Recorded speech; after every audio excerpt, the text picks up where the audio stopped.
Influence Continuum. This is a podcast all about influence, not just destructive influence like the ones we see in cults, but also the ethical, healthy side of influence.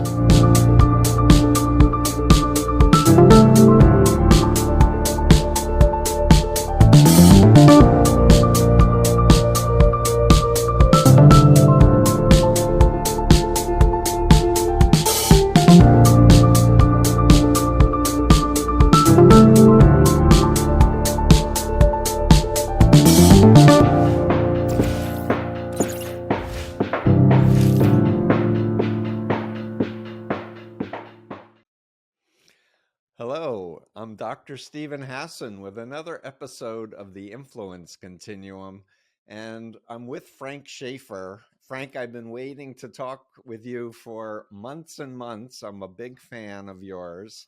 I'd like to introduce you as a religious reform activist who is a New York Times bestselling author of more than a dozen fiction and nonfiction books.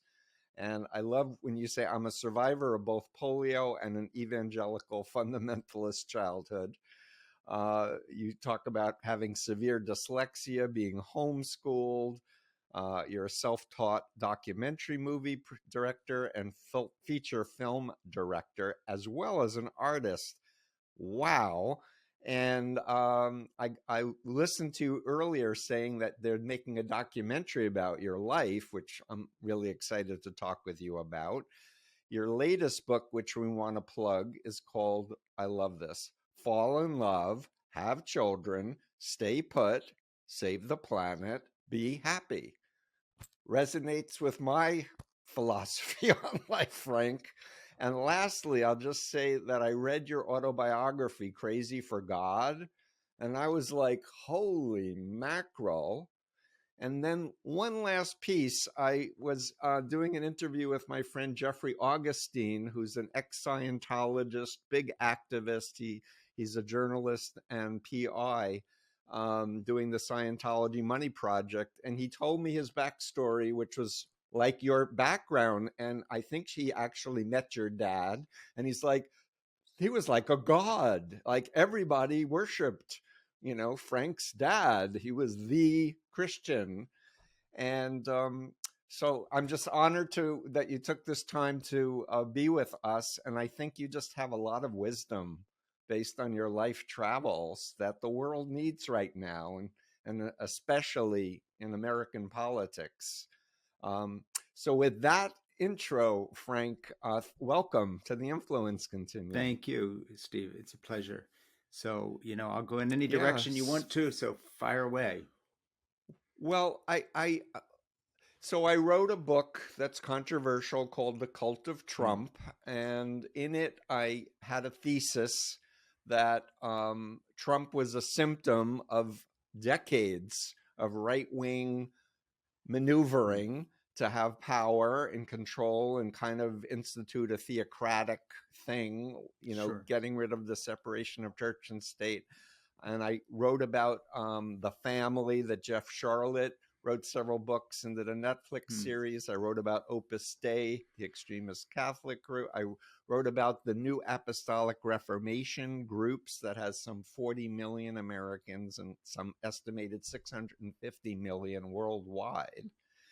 And because you grew up, you were an evangelist. I mean, that was your life. You breathed it, you did it, and then you've evolved since. So I'm especially interested in your thoughts as someone who's very knowledgeable about the Bible, Christianity, but has also grown up and expanded your perspectives.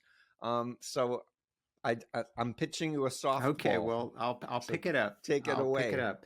You referenced my memoir, Crazy for God, and that really tells the story of a life, I guess, up to a point about 15 years ago when I wrote the book that began in this very humble little fundamentalist mission in Switzerland, founded by my parents, Francis and Edith Schaeffer, in 1954. I was born in 52. So really, my life has a number of stages, and I'll just go through them if I may. Stage Please. one, childhood. I'm living in a very obscure little Protestant evangelical community, a couple of chalets on the edge of the Swiss Alps. My father came to Europe in 1947 to work with kids in bombed out cities as part of the US military rebuilding effort, Marshall Plan. Missionaries and pastors kind of worked their way into this. He broke with his mission, founded his own work called LaBrie Fellowship. LaBrie means the shelter in French. And that's where I grew up. So stage one, we're eating casseroles, macaroni and cheese, lots of vegetables from the garden, no funds for meat except on Sunday. A couple of students are staying with us, and that translates into this open home community that LaBrie developed into. Stage two, in the early 1960s to late 1960s, this ministry suddenly gets onto the radar of big-time American evangelical Christianity for only one reason. If you remember the 1960s, the generation gap was a big thing. And we have the rise of the Beatles, and we have all the rock and roll coming along. And American evangelicals feel they're losing contact with the younger generation. The Vietnam War, all these other things are in play. So the first big kind of breakout for my parents was that evangelical leaders like the Reverend Billy Graham, the evangelist, and all these other people became interested in LaBrie and began to visit us in a way to study his method. Well, Dad's method was very simple, and that was he was a very kind person. The work was genuinely open. Everybody was being received with great love and kindness. You might call it the kind of best of what we all wish evangelicalism always was, whether you agree with the religion or not, genuinely Christ-centered principles of treating everybody like your neighbor and so forth. So it made it very attractive. Plus, my dad became very interested in the questions they were asking, whether that was about Bob Dylan's lyrics or early Woody Allen films, whatever it would be. So you had this weird mix in my early teens of living in an evangelical fundamentalist Bible-believing community, but if you dipped into the lectures and discussions, it might be about Dylan Thomas or Bob Dylan. It might be about, what was going on in Haight-Ashbury a little later and the hippie movement. Dad was interested in art and culture. And by trying to give, quote, the young people, mostly student-age universities, kids backpacking across Europe. Remember, the Beatles are on their way to see the Maharishi in India. Everybody's into spirituality and so forth. TM cult. I've written about the whole them. bit. So you know that the vibe. Yep.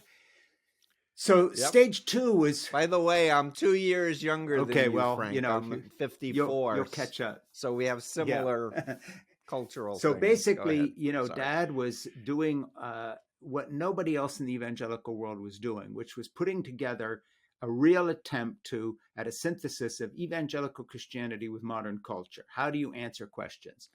So while other evangelicals are talking about, Bible study and what the Lord requires of you in terms of salvation, my dad was too, but also he was giving lectures on Jean-Paul Sartre and Camus and all these other people.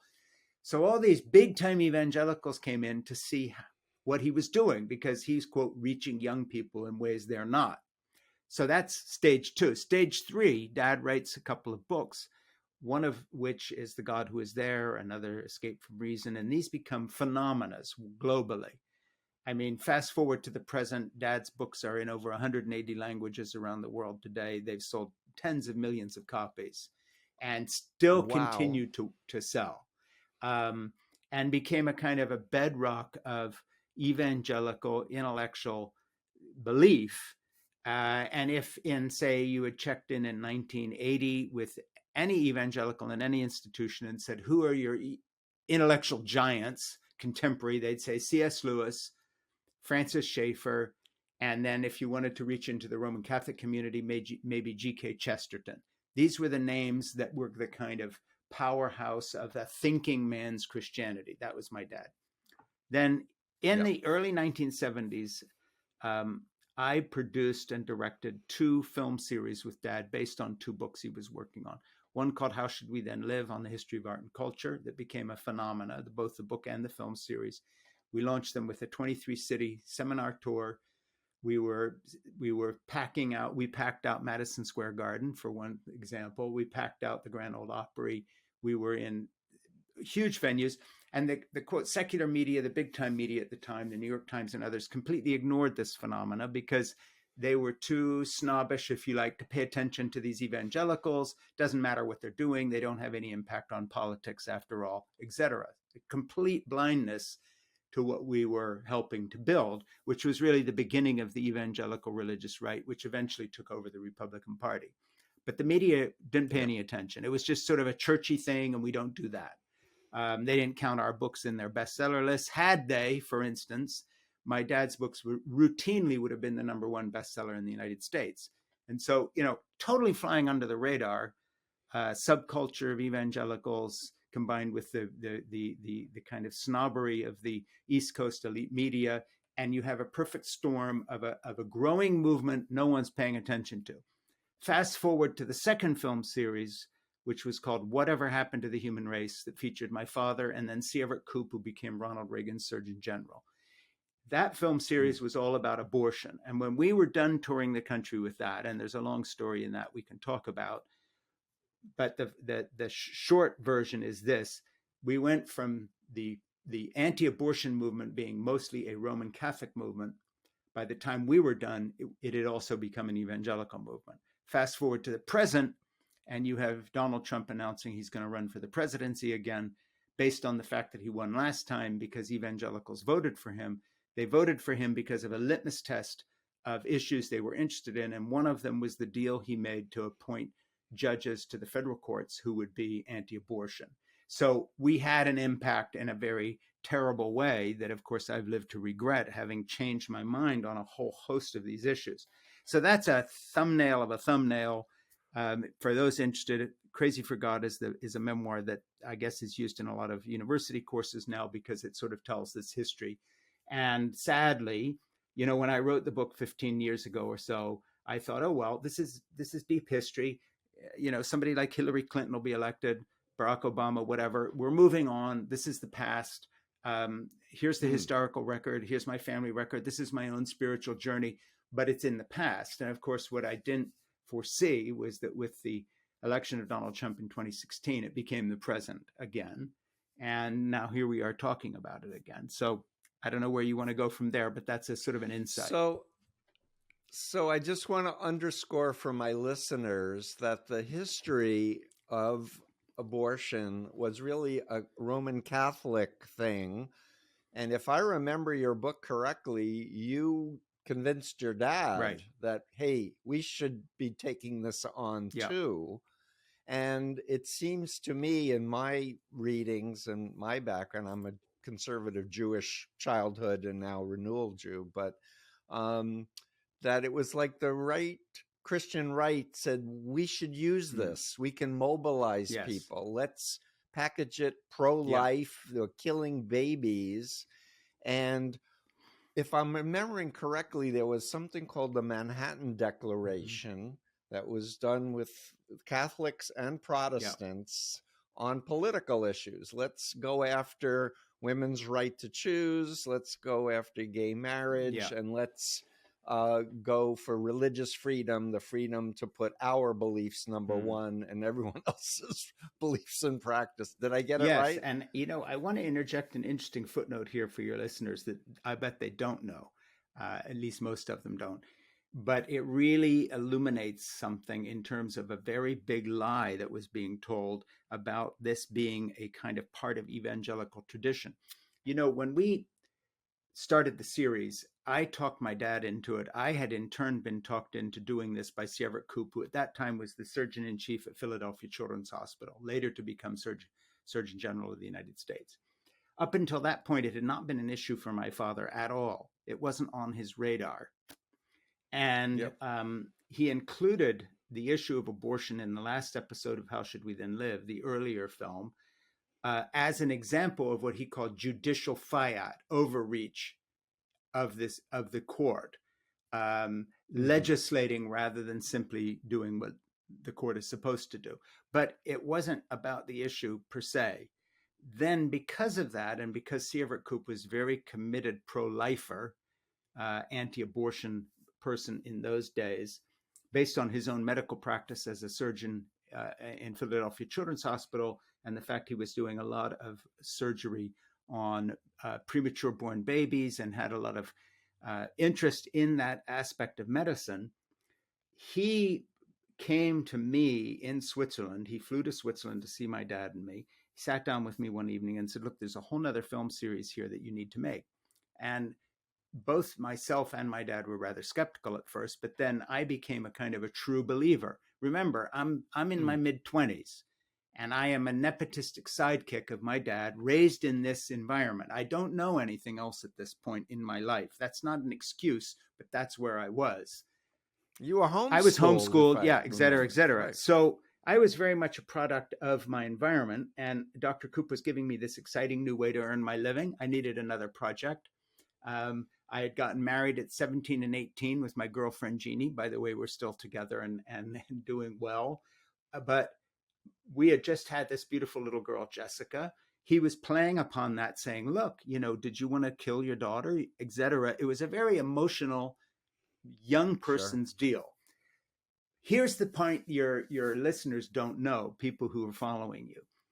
When we took How Should We Then Live Out on art and culture, the first series, we played to huge audiences, sold out everywhere. Everybody loved it because here's Francis Schaeffer at his best explaining art and culture and philosophy to evangelicals. He's their smart guy. He's their go-to guy to make evangelical Christianity relevant to the wider culture, etc. Not political. When we showed up with our abortion series, which, by the way, filmically is a really good piece of work and maybe even more interesting and better than the first. So there was no let up. More money spent on it. All the same venues rented, I think 4.5 years later. We were playing to empty venues. Evangelicals wouldn't show up. This wasn't their deal. I think a lot of people today think, and evangelicals like to project this, that somehow being anti-abortion and anti-choice was part of the evangelical package from day one. It was not, any more than anti-contraception was evangelical. It was not. This was a Roman Catholic deal. In fact, when we went out with the series, and this, for people who remember the history of the evangelical movement, will be a big deal, Reverend Dr. Billy Graham, biggest thing that ever happened to American evangelism in history, was adamantly pro-choice and would not get on our platform with us where he had endorsed everything my dad was doing up till then. He said, I don't believe we should be telling women what to do with a pregnancy. Dr. Criswell, who was president of the Southern Baptist Convention, pastor of First Baptist in Dallas, and president of Dallas Seminary, okay, you can't get more mainstream fundamentalist evangelical hardcore conservative than that, preached an entire sermon on why he thought Roe v. Wade was a good decision. And he had introduced us in our Dallas seminar 4 years before. He wouldn't show up on the platform with us on this. He said, no, I'm not doing this. And he even had Bible verses he argued that showed that fetal life is not the same as adult life. There's a passage in the Old Testament, what we call the Old Testament, the Hebrew Bible, that says that if you cause a miscarriage of a woman and the baby dies, you pay a fine. But if the woman dies, your own life is taken because that's a murder. There's a difference. And he was citing all this. So what I need to tell you is this. There are a number of things built into the evangelical pro-life movement that really show something. And one is that it was not an issue. 2, we had to talk people into it. And 3, the only reason they got into it is because leaders like Jerry Falwell and Dr. Dobson and Pat Robertson and these others saw it as a cash cow to energize the kind of perpetual rage machine that is the only way they ever raise money. Send me $25. I'll save America from fill in the blanks. Integration. That was Jerry Falwell in the bad old days. Then, okay, that didn't work anymore. The gays, homosexuality, okay, abortion, feminism, there always has to be an issue. And this litmus test of abortion was the one that stuck. And then Paul Weyrich, who was a far-right Roman Catholic activist, sat down with Falwell, Robertson, my dad and others, Rousas Rushdoony, other evangelical far-right leaders, and said, look, let's join forces. And this will be our way of pushing back against the liberal humanist onslaught. The kind of whole package, race, feminism, homosexuality, etc. He was looking for a way to push on this. He had tried, along with Falwell and other people, to make integration and standing against integration an issue, but they lost on that. They lost because people were watching people being drenched with fire hoses and bitten by dogs and beaten. That lost favor with white middle class evangelical Christian America. Sure. Okay, well, then what's next? So what I need to say is just, and I'm sorry to repeat this, but the pro-life movement is the reason Donald Trump became president in 2016, period. You can take Russia interference out and everything. You take out the evangelical vote, he's never president. He's not within sniffing distance. He cut a deal with Franklin Graham and Ralph Reed and some other evangelical leaders, and they said, look, you're a horrible, philandering jerk, but we're going to bring a lot of votes to you if you promise to put on the federal bench the kind of people we want there. By the way, here's a list supplied by the Federalist Society. Tick these boxes and we'll be in your corner. And he did. He didn't deliver much to other people. He delivered to them. That's why Amy Coney Barrett and these other people reversed Roe. They're keeping the promise. Yep. We all know that. What is not known is this was never an evangelical issue before it was politicized on purpose by Ronald Reagan and by us and by those who met with him like I did and with Jack Kemp, who was a congressman at the time. We made it an issue. Reagan had been pro-choice and he legalized abortion in California. Then he, quote, changed his mind so he could get the evangelical vote. Right. It was a marriage of convenience, never true belief. The evangelical leaders saw this as a means of fundraising based on energizing their folks to warn them about the liberal humanists and so forth and so on.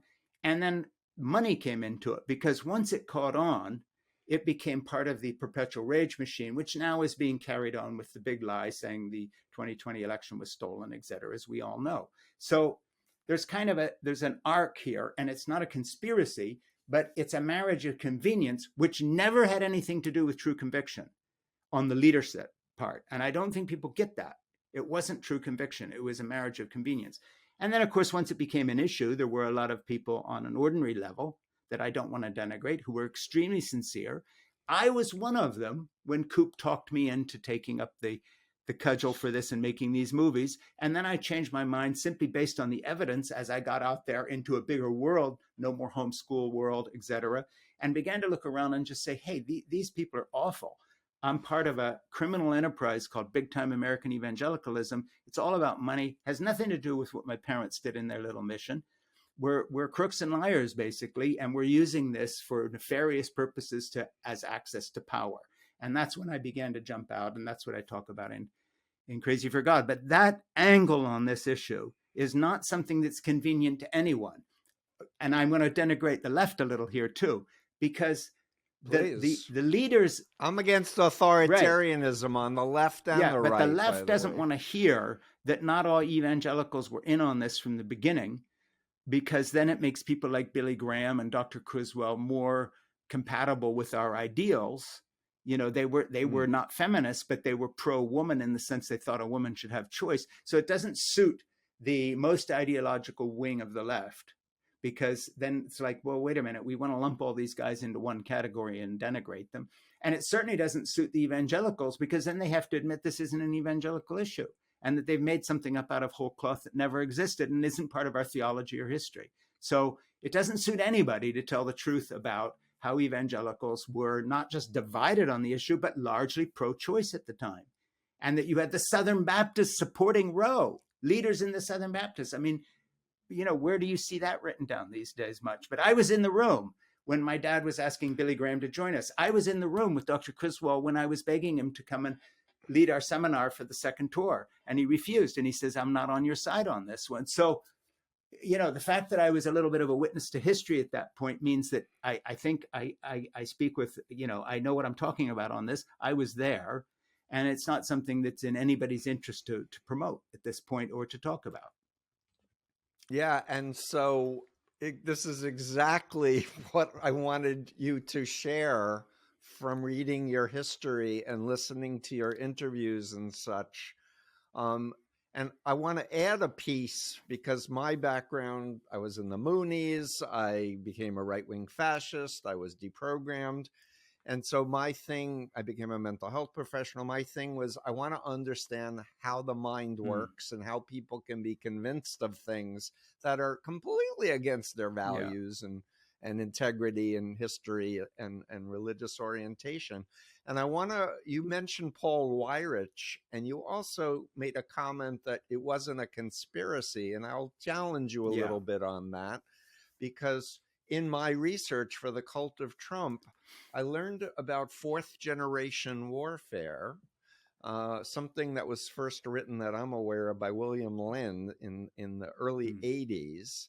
And it's psychological warfare aimed at creating, to delegitimize experts, science, institutions, to create confusion. But he paired with Paul Weyrich. This was a very intentional psychological warfare thing of how are we going to beat them? Yeah. How are we going to have power, money, and I would add sex? Well, I agree with you. Say, and in fact, Weyrich was the precursor to Bannon. They're the same type of people.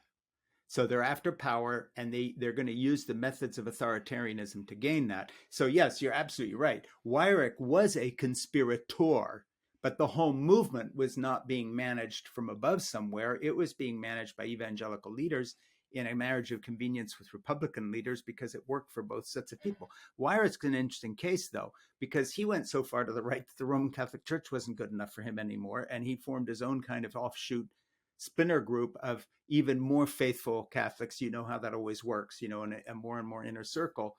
The ones that think the Pope is satanic? Yeah, exactly, because it's too far to the left, etc. And he worked very hard to work with folks like Jerry Falwell and the other extremists on the right, pushing them further and further and further on this. So it was very much something that he conspired with people to do. And there were some other movers and shakers like that. My comment was simply directed at the fact that the whole thing can't be explained that way, that there was a lot more going on.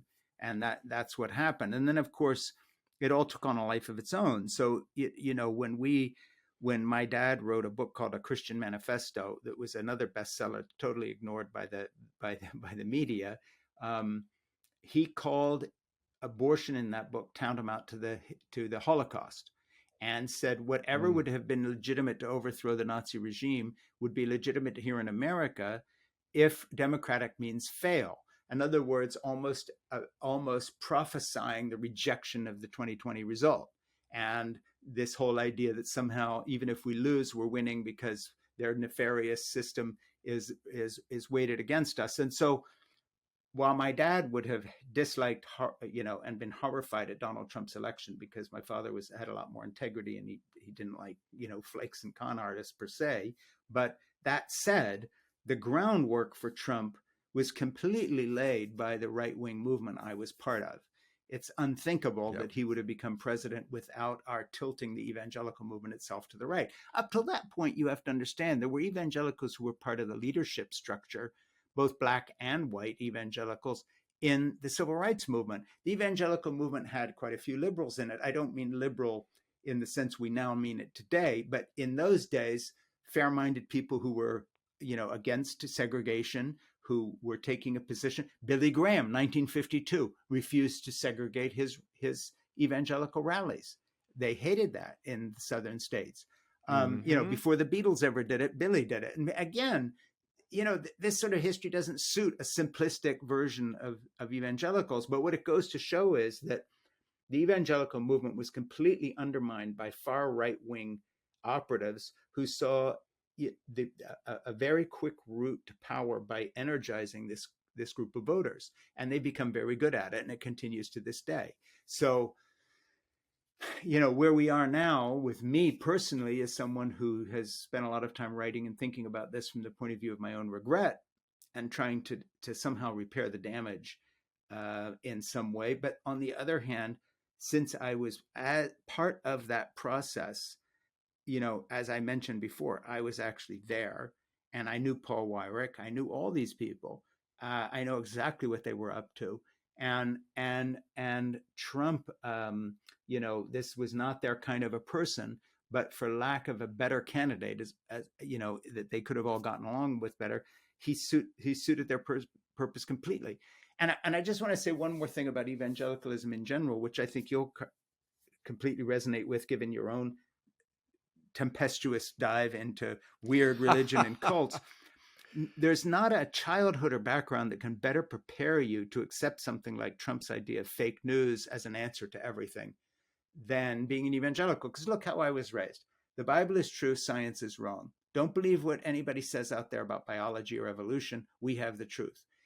A few years later, the same thing is being said about climate change. We've got our own, as a matter of faith, Jesus will come back and save us. The climate doesn't matter. Don't believe what they're saying. This is just a left-wing plot to socialize our economy, take away our freedoms. Same thing gets into gun rights. Then Trump comes and says, look, anything bad you hear about me is a lie.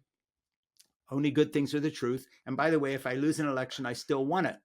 Who believes all that? 70% of the people who believe that are evangelicals. 70% of the people who believe that are evangelicals. Again, without the white evangelical cohort, this movement doesn't exist. And where I fault the media is for not telling the truth. They're too polite about this. They won't say it because religious liberty dictates we're all supposed to be very liberal in our views of anybody can believe what you want. Any private belief should be allowed. You can worship in any way you want. Okay, fine. But what happens when, that big Baptist church on the corner is a hotbed of far-right, fascistic, revolutionary Christianity, aching to take over the government and refusing to acknowledge the result of a democratic, fair election? Now we have a problem. And so I think it's long since past time for the mainstream media to take a deep breath and say, okay, we're going to have to start calling this what it is, in the same they did with Trump. Think about Trump. His trajectory at the beginning, they didn't say you are lying. They were always doing this moral equivalence. Well, he says, but the Democrats say. Yep. It was 2/3 of the way through his presidency before they had the courage to come, say, for instance, and talk about his non-policy on COVID and say he's telling lies. They started using the word lies. Well, it's long since past time for folks at the New York Times and these other organizations and the networks to just boldly say evangelical Christianity is no longer a religion. It's a political movement. It's a white nationalist movement, and it's tending towards fascism, and let's call it by its name, because that's what it is. And, I'm saying it, and I have been for years, and I've been predicting for the last 30 years that there would be someone like Trump, and that this is the direction we were taking. History finally caught up with what I was predicting, only because I knew who these people were, and I knew the power of these arguments. But we're still not willing to take the next step and stop talking about the Republican Party. The Republican Party is not the engine of this movement. The engine of this movement is white evangelical Christianity linked with extremist conservative Roman Catholicism. And I say that not about all Roman Catholics, but that wing of it. Without those folks, this movement doesn't exist. And I'll tell you, we have almost a parody of the movement in Amy Coney Barrett. She was raised within a cultic group on the fringe of Catholicism, mainly run by evangelicals, that actually used the word handmaid for women, believe it or not, with no parity involved, that told girls who they could marry, that trained people saying that women were to be subservient to men. The Federalist Society picked her 25 years ago to groom her for exactly where she is today.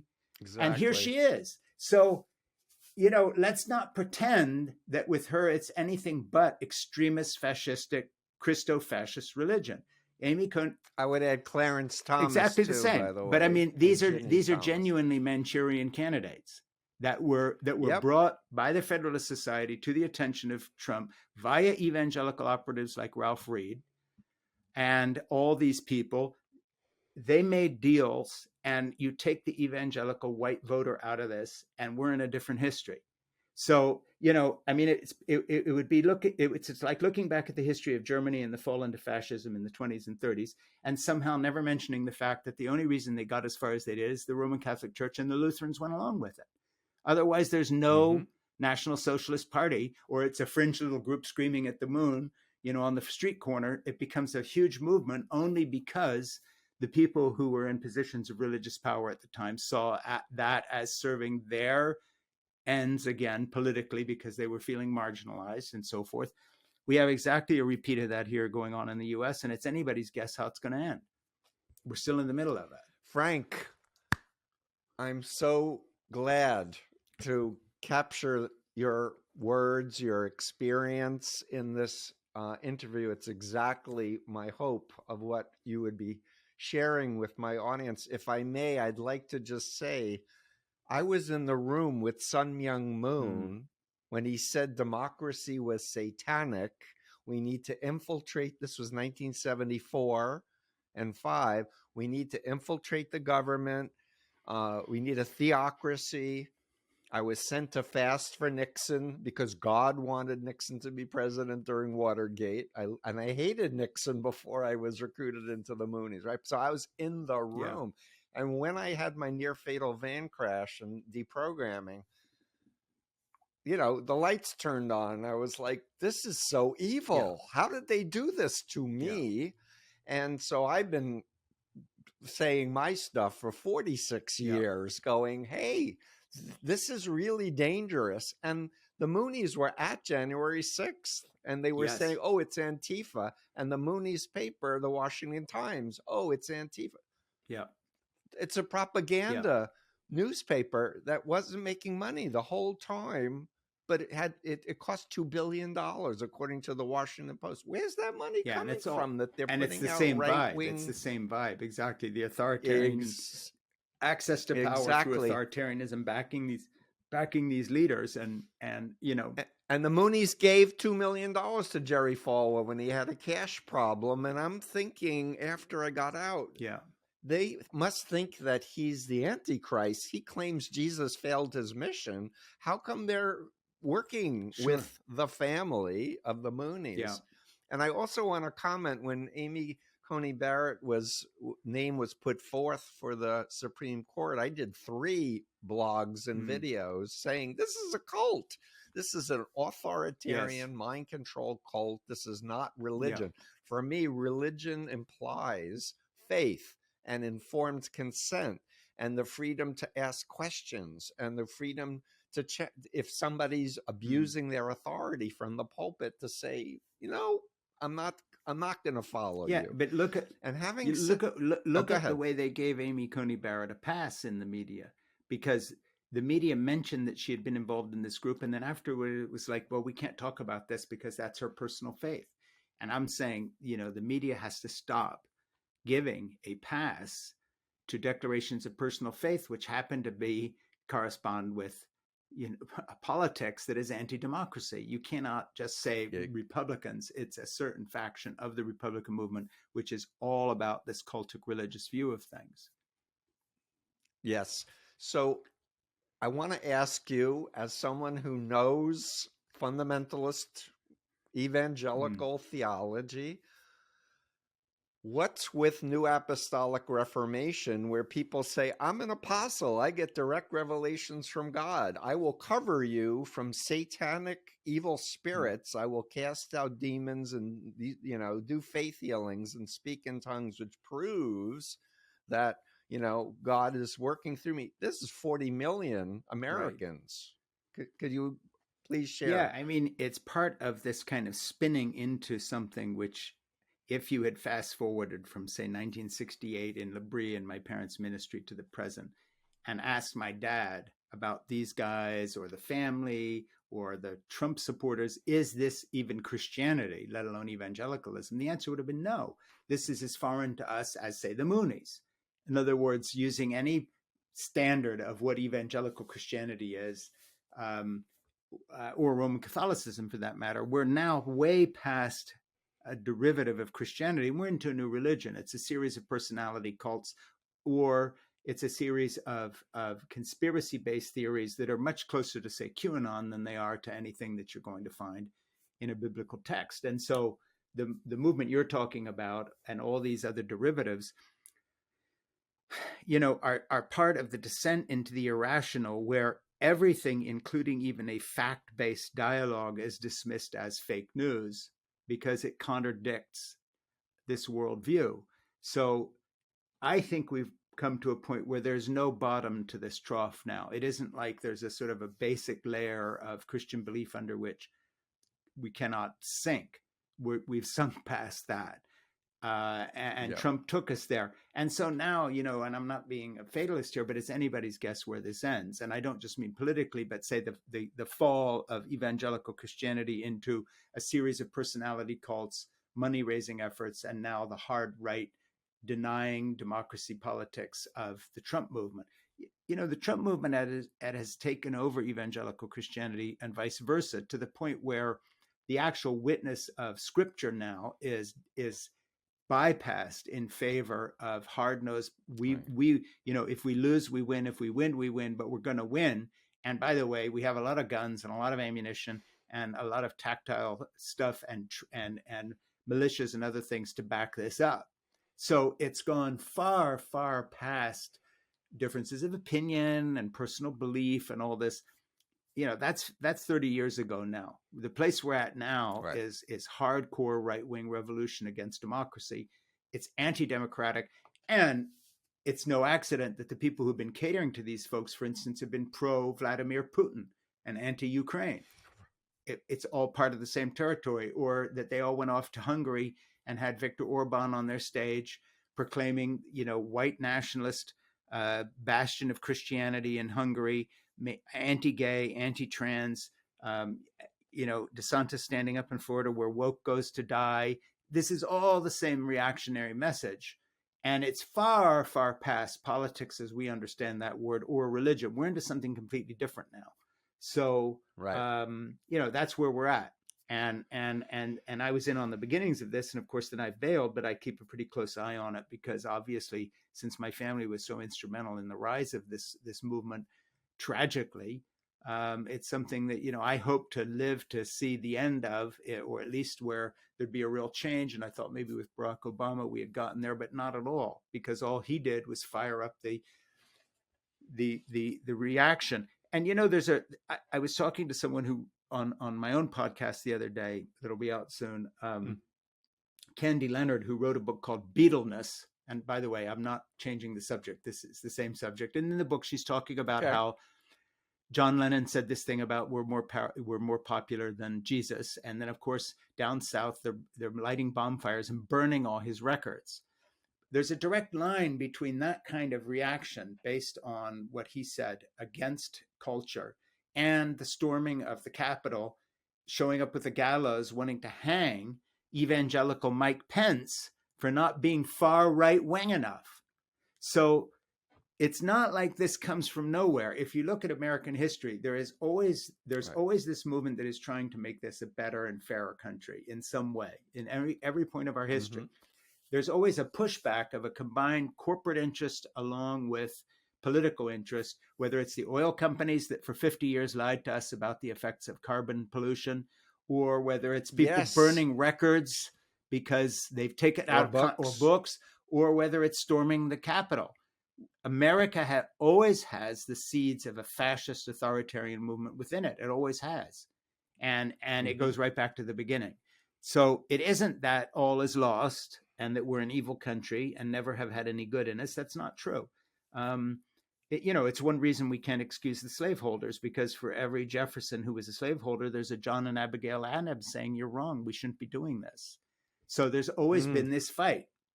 And that's why I still consider myself a patriot to that tradition, not the whole thing. Yes. But we're not anywhere out of the woods yet. So, burning records and books, snarling dogs and fire hoses on people trying to cross a bridge, fast forward to storming the Capitol. And now we've got the next iteration, a guy with a hammer coming in looking for Nancy Pelosi saying, where's Nancy, with zip ties. It's all the same thing. Now, I don't mean they all think the same way, but it's all the same thing. Not being able to control gun violence. So we have mass shootings of children in their schools, and that's the price we pay for owning weapons of war to defend ourselves against who? Ourselves, the U.S. government. It's an anti-democracy movement that wants to at any moment raise up and be armed and able to overthrow the government if it comes to that. That's the country we live in. And so it's no accident that these same folks are very sympathetic to Vladimir Putin, because he says what they say about gay people, trans people, women.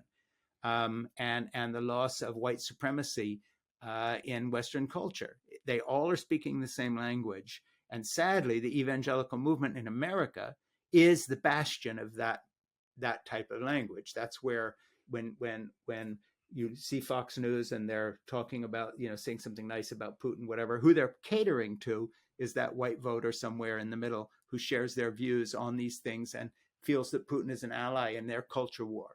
And that's where we're at. So well, and he's recruited them deliberately to exactly. believe that he's a religious person. He uses the Russian Orthodox Church for the very same message of control, etc. I do want to comment, though, as you were talking, the last couple of years I've been doing a deep dive with the genocide against indigenous people here in Canada and around the world. And I learned about the doctrine of discovery, which was a 15th century proclamation of the Pope at that time. Convert them or kill them. Like wherever you go in the world, make them Christians, take their kids, put them in schools, and make them good Christians. Or it's okay if they're dead, because we're doing God's work and they aren't. They're heathens. And what I've come to understand is, this rewriting, we're a Christian nation. The indigenous people are very spiritual. Yes. They were here for a long time before, the ships came over and everything too. So I just wanted to add that in terms of this. And also my understanding is Jefferson and the founders of the Constitution wanted a separation of church and state. And these extremists are trying to rewrite history that it was a Christian nation. No. Yeah. And that their desire of a separation of church and state was in their own time a pushback against the Puritans of the New England Bay State that were basically saying, we've come over here to be a city set on a hill. And by the way, when we need to burn the Pequot Indians to death in their stockade, we'll do it. Same philosophy. And Jefferson had a more enlightened philosophy based on the French Enlightenment that comes from the Renaissance in Italy and so forth. The sad thing is he was inconsistent to his own philosophical presuppositions. He holds slaves. He has a 14-year-old mistress. He gets her pregnant. On and on we go, spinning out human history. But I think that the basic point that we have had this conflict in the United States from its very beginning, between whether it's the slaveholders and the northern states, in the most bare-knuckled conflict. But that conflict, like I say, burning the Beatles records in Georgia because some pastors lied to you and said that blasphemy has been committed when all he stated was a fact, which was true, which was with your average teenager, if you gave them a chance to wait in line for a Beatles concert for 3 days or stand in line for 3 days to take communion, they'd go to see the Beatles. He wasn't saying anything about religion. And of course, they knew that too. None of these pastors were that stupid, but they were just playing it for all it was worth. Again, the rage machine is the way this thing always works. So now we'll be mad at John Lennon for 2 minutes. And then we'll be mad at women because they want rights. And then we'll be angry because they want to have choice when it comes to bearing unwanted pregnancies. It's always the same story. So that's where we're caught in the middle of again today, right now, as we speak together, Steve. And I don't think that folks have fully understood the part that folks like Amy Coney Barrett and the evangelical movement, or, Justice Thomas's wife, Ginny, plays. There's always someone just to step out of the limelight. I mean, it's always, just one step away from it. Dr. Koop, my friend, one step away from Ronald Reagan. My dad, one step away from the Bush family when he was talking them into changing their views on abortion, because Barbara Bush was very pro-choice. And Dad talked Poppy Bush Sr. personally into taking a stand, quote, against abortion, which he did in a very tepid way. While Reagan did the same thing with Nancy. Nancy was pro-choice. So whether it's inside the White House or anywhere else, we've got this conflict. But at the heart of that conflict in this present moment of American history is not Southern slaveholders. At the heart of this conflict is white evangelicals, my people, my background. And so I'm harping on it perhaps because I come from that, but the statistics bear me out.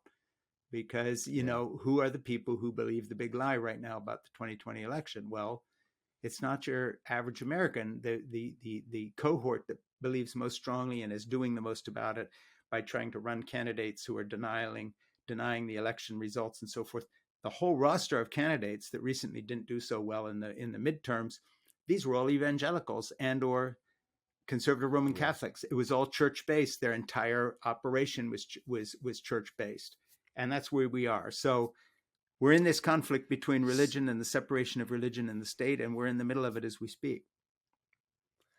And I want to just I'm gonna go to biblical great commandment: love God with all your heart, mind, and strength, and love your neighbor as you love yourself. If I'm quoting it Right. accurately, it's a love message, not a fear message, not a hate message. And the Abrahamic traditions were like, open your tent if anybody needs food or shelter or water. That's the right thing to do. And we've missed some of the basics. I'm going to ask you in our last minutes to, if you had your way, if you had more resources, like what do we need to do to turn this ship back from going more to the iceberg to safety or to relative safety? I mean, the first thing is non-political. Let's start where the problem is hottest, and that is that evangelical white Christians in America need to be challenged to pick whether they want to be Christians following Christ or they want to be hard right fascist operators denying democracy and working essentially hand in glove with Vladimir Putin to bring down the West, because it's going to be one or the other. And that's the first thing. That's the first thing. I love you saying that, but why aren't more white evangelical Christians who are not NAR or these extremists, why are they not having a bigger platform and preaching? For a very simple reason, and that is either they've been excluded and or they want to have it both ways and still be received within the evangelical community where the money is and the book sales are. And not exclude themselves by being too clear on these subjects. So they'll tell you one thing in private, but in public they won't take the stand. I'm a cautionary tale. There was more money on our book tables on any given night, and I'm not exaggerating now, when we had our seminars than I would have earned in the 40 years since. Okay, that's where the money was, and that's not an exaggeration. So, you can't have it both ways. When you walk away from that environment, basically, it's like walking away from the mob or something. I don't make an exact analogy, but you're either in or out, and these people make a choice. So that's one reason. But the other reason is that the times have changed to the point where, sadly, there aren't very many evangelicals to call back to their better selves, because they don't even see themselves as evangelicals any longer. They see themselves as MAGA activists serving Donald Trump and his movement. And if they had to choose, I mean, quite seriously, if they had to choose, they would denounce their faith and they would stick with MAGA. And in a way, they already have chosen, because they're clinging to their weapons. I mean, as Hillary Clinton said, she didn't lie about that. They would rather cling to the lie that everything is fake news that doesn't agree with them, or the election was stolen. And I say again, and this is the weird thing for people who are, quote, following Christ, they're willing to back this up with weapons, and they're fully armed. And these are the guys who stock, a dozen heavy military style weapons, flak jackets, and thousands of rounds of ammunition. And to them, that's all part of the thing. So it isn't a question. My former cult has a gun factory that makes AR-15s, and one of the sons of Sun Myung Moon, and the other son has a crown of bullets. He calls himself the king, and he has the Rod of Iron ministry, saying that Revelation says the Rod of Iron is an AR-15. Yeah. And they have training camps for civil war. Yeah, and I don't think that there's any purpose served by playing nice about this. I think that, the media likes to obfuscate by saying things like it's about the Rust Belt, the loss of jobs. Yeah, that's all true. But there's an underlying problem here. If you're in Germany in 1926 through 1936, and you're talking about all the things afflicting Germany, and you never mention National Socialism because it's impolite to do that, you got a problem, because you're not actually dealing with Yeah. reality. And I think the media, particularly the mainstream media, with a few exceptions, refuses to deal with that reality. You know, my call, in a weird way, you were saying, what would I see? Well, one would be to call whoever's left in the evangelical community back to their better selves. But the other would be challenge the media and just say, hey, listen, you know, time is running out.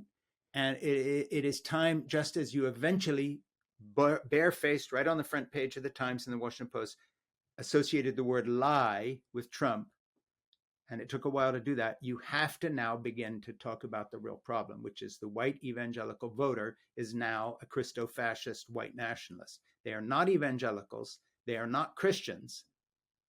This is a political movement, and Christianity is just a tool that gives them a point of reference and local communities within which to organize the takeover of the library committee, the takeover of the school board. This is being engineered by local churches that have become 100% politicized and have nothing to do with 501(c) nonprofit corporations any longer. These are agents of political change. We got to start telling the truth. And I don't mean one article buried on page 6 or an op-ed piece by somebody in the Times once every 6 months. I'm talking about front page news all the time above the fold. This is our problem. The problem is white evangelical voters. And let's start really unpacking who they have become. And it saddens me, because I grew up in a wonderful little white evangelical mission. I got a girl pregnant when I was 17 and 18. And if it hadn't been for their support, we wouldn't still be married today. The trajectory we were on was the love and support that would be associated with the best of Christianity. That doesn't mean you have to become a Christian or agree with it. In the same way you have the best of Judaism, the best of Roman Catholicism. There is a good side to community and caring for one another. I experienced it, which is why I am so profoundly disconcerted and unhappy with and sorry about the role I played in taking what was a movement that had pockets of real compassion and love, as my parents practiced in the early days of their mission. How did this Shakespearean tragedy unroll to where we are today? It's not that these were always bad people. That's a simplistic story with no arc. The arc is the other way around. Right. This was largely a good movement that had everybody from civil rights workers to others involved. There's no desegregation of the schools in the South if some Christians hadn't gone along on some level somewhere with that program. Yeah. You know, Martin Luther King was a pastor. End of story. So how did we go from that to this? And that's what I think the media in the best of all worlds would really look into now and begin to tell the truth about and call it what it is. For instance, in the confirmation hearings of Amy Coney Barrett, she should have been asked about her religious affiliation and what they stood for in their anti-woman misogyny. Every other question should have been about that. 1,000%. If you have a chance, look at my 3 blogs and interviews with former members of the People of Praise. And I want to tell you, my frame has been psychology and how people can get programmed into a different reality that's black and white, us versus them, good versus, very simplistic, with phobias that you don't trust your own conscience, your own heart, your own gut. And when I wrote The Cult of Trump for Simon & Schuster, everyone thought it would be a bestseller. The media wouldn't have me on. Yeah, I total censorship. Yeah, I totally get it. I totally get it. Because the people who are in power don't want the public to understand mind control and how it's done and how to protect themselves. And I just did an interview with a psychiatrist who's an expert on digital influences on the brain and developmentally. And the big tech, because I heard another interview that you were doing with someone else talking about big tech wanting to program people's minds, and they have, through the screens, and they have. I mean, you know, when you see somebody on a street corner, they're not reading a Bible; they're staring at a cell phone. I mean, tech is one, and they've got us. So these guys that were going to save us by being libertarian San Francisco cool guys 30, 40 years ago all turned out to just be more fat cats, but one level lower. I mean, at least the railroad barons didn't want your brain. They just wanted you to give them a right of way to build a train to the West Coast and shoot buffalo. You know, I mean, I'm not being facetious, but today's big tech is Ayn Randian, libertarian. We're going to do what we want, make all the money we want. That's who these guys turned out to be. Yeah, selfishness is good, altruism is evil. And last thing here before I run, cult. it's not an accident that half of them, like Theo and Musk, Elon Musk, and these guys have gone to the right. So they are all now pushing for Republican victories across the country. That's where they're putting their billions of dollars in dark money. So if we thought that with the Koch brothers they were going to go away and this was the end of an era, no, there's a bunch of young guys who thought they were going to be cool entrepreneurs, and they just turned out to be more people who are going to finance the far right in the same way the industrialists of Germany did in the 1930s. 1000%. So you have a video blog, you have a podcast called In Conversation with Frank Schaeffer. Visit your website, lovechildrenplanet.com. Frank, thank you. Hey, Steve, thanks for having me on. Absolutely. I hope we get to meet sometime. Sure. Schmooze I would enjoy that. Yeah, me too. Have a great day. Care.